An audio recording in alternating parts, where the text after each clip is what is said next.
بسم اللہ الرحمن الرحیم۔ صرف 5 منٹ کا مدرسہ قرآن و حدیث کی روشنی میں 2 جمادی الثانی۔ نمبر 1، اسلامی تاریخ۔ صلح حدیبیہ۔ حدیبیہ کے موقع پر مشرکین نے اندازہ لگا لیا تھا کہ محمد صلی اللہ علیہ وسلم اپنے جانثار صحابہ کے جذبات اور عمرے کی خواہش کو پورا کیے بغیر نہیں رہ سکتے، اس لیے انہوں نے مسلمانوں کے ساتھ امن و معاہدے کی گفتگو کے لیے سہیل بن عمرو کو قاصد بنا کر بھیجا۔ بالآخر گفتگو کے بعد دونوں فریق 10 سال تک چند شرطوں پر صلح کرنے پر راضی ہو گئے۔ 1، مسلمان اس سال عمرہ ادا کیے بغیر مدینہ واپس چلے جائیں۔ 2، مسلمان اگلے سال عمرہ ادا کریں گے لیکن مکہ میں 3 دن سے زیادہ نہیں ٹھہریں گے۔ 3، مسلمان مکہ میں ہتھیار نہیں لائیں گے، ان کے پاس صرف تلواریں ہوں گی اور وہ بھی نیام میں رہیں گی۔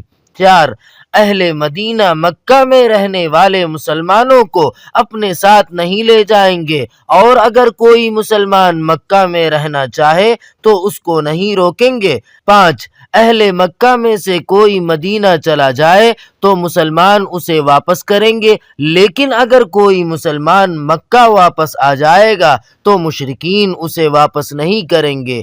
6، 10 سال تک فریقین میں لڑائی بند رہے گی۔ 7، عرب قبائل کو کسی بھی فریق کے ساتھ معاہدہ کرنے کا اختیار ہوگا۔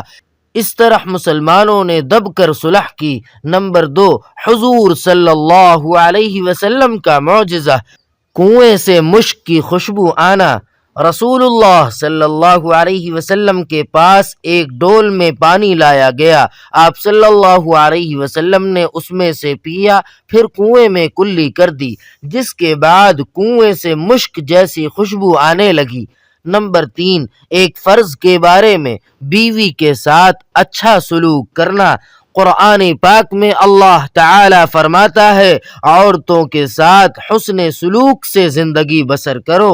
فائدہ، اپنی بیوی کے ساتھ اچھائی کا معاملہ کرنا اور اچھے سلوک سے زندگی گزارنا ضروری ہے۔ نمبر 4، ایک سنت کے بارے میں، ظالموں سے حفاظت کی دعا۔ دشمنان اسلام کی جانب سے جب مشکلات اور پریشانیوں کا سامنا ہو تو اس وقت اس دعا کا اہتمام کرنا چاہیے۔ رب نجنی من القوم الظالمین۔ ترجمہ، اے پروردگار ہمیں ظالم قوم سے نجات عطا فرما۔ نمبر 5، ایک اہم عمل کی فضیلت، اللہ کے خوف سے رونا۔ رسول اللہ صلی اللہ علیہ وسلم نے فرمایا، 3 آنکھوں کو جہنم کی آگ نہیں چھوئے گی۔ ایک وہ آنکھ جو اللہ کے راستے میں پھوڑ دی گئی ہو، اور ایک وہ آنکھ جو اللہ کے راستے میں جاگ کر پہرا دے، اور ایک وہ آنکھ جو اللہ کے خوف سے رو پڑے۔ نمبر 6، ایک گناہ کے بارے میں، تکبر سے دل پر مہر لگ جاتی ہے۔ قرآن پاک میں اللہ تعالی فرماتا ہے، جو لوگ بغیر کسی دلیل کے اللہ تعالی کی آیات میں جھگڑے نکالا کرتے ہیں، اللہ تعالی اور اہل ایمان کے نزدیک یہ بات بڑی ناقابل نفرت ہے۔ اسی طرح اللہ تعالی ہر متکبر سرکش کے دل پر مہر لگا دیتا ہے۔ نمبر 7، دنیا کے بارے میں، آخرت کے مقابلے میں دنیا سے راضی ہونا۔ قرآن پاک میں اللہ تعالی فرماتا ہے، کیا تم لوگ آخرت کی زندگی کے مقابلے میں دنیا کی زندگی پر راضی ہو گئے؟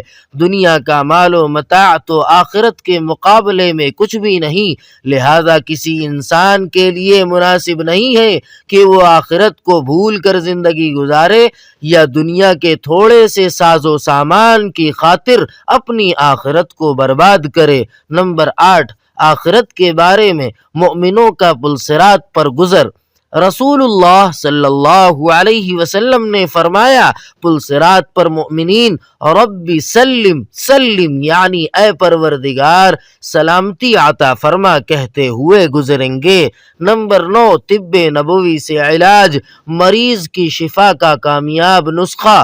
رسول اللہ صلی اللہ علیہ وسلم نے فرمایا جس شخص نے کسی ایسے مریض کی عیادت کی جس کی موت کا وقت ابھی نہیں آیا ہے اور اس کے لیے 7 مرتبہ یہ دعا کی اسأل اللہ العظیم رب العرش العظیم ان یشفیک تو اللہ تعالی اسے ضرور شفا عطا فرمائیں گے۔